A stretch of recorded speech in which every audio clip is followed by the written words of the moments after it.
والله شاكرين يعني على الترحاب وعلى الاستقبال اللي لنا، ودي عادتكم اصلا ويا السودان يا السودانيين.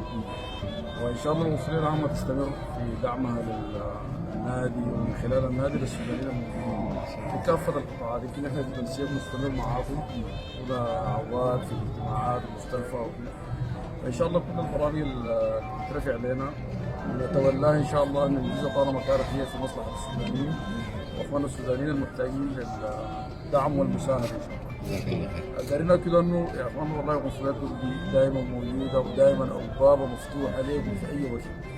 تليفوناتنا دي اصلا ما قاعدين نحجب عن اي شخص، وبتلقونا يمكن في اي حته. ما بنقول كلام بتاع مجاملات، لكن كلام حقيقي بنعمله. يمكن في مجال الصحه قدمنا عدد من الخدمات، جبنا المخيم لحد هنا، ما عندنا ما نحتاج نجيبه هنا المخيم العلاج المجاني. الاساستر الان موجودين معانا، ولحد الان احنا عملنا يمكن قرابه 60 عمليه جراحيه مجانا للسودانيين في الامارات.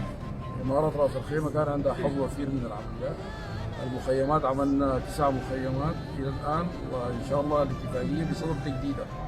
في مجال التعليم برضه يمكن اخر حاجه سمعتوها امتحانات الشهاده الثانويه، ودي كانت يمكن لاول مره في تاريخ الدوله.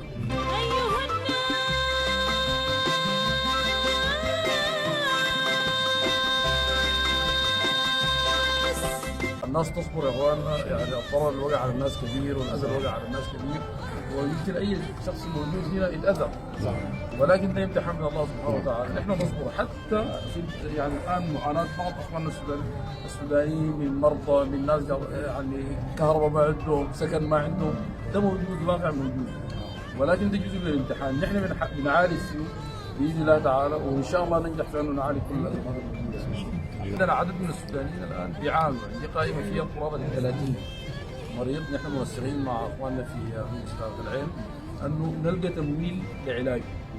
قدمنا القائمه دي لاسف، مشينا بعد من كده تواصلنا مع رجال الاعمال مع الشركات السودانيه وقدمنا لهم القوائم دي، وطلبنا منهم مباشره انه اي واحد او اي شركه تتولى لنا نفرين 3 اديناهم القوائم. والله نحن مطلعين على المشاكل المختلفه بتاعت السودانيين، ويمكن بنحتاج نهار ليل وفق الامكانيات المتاحه لنا انه نحل المشاكل. صحيح المشاكل هي ضخمه، لكن بعزيمتنا باصرارنا بوجودكم تكاتفكم نصايحكم ان شاء الله نقدر نسيطر على البلد كلها.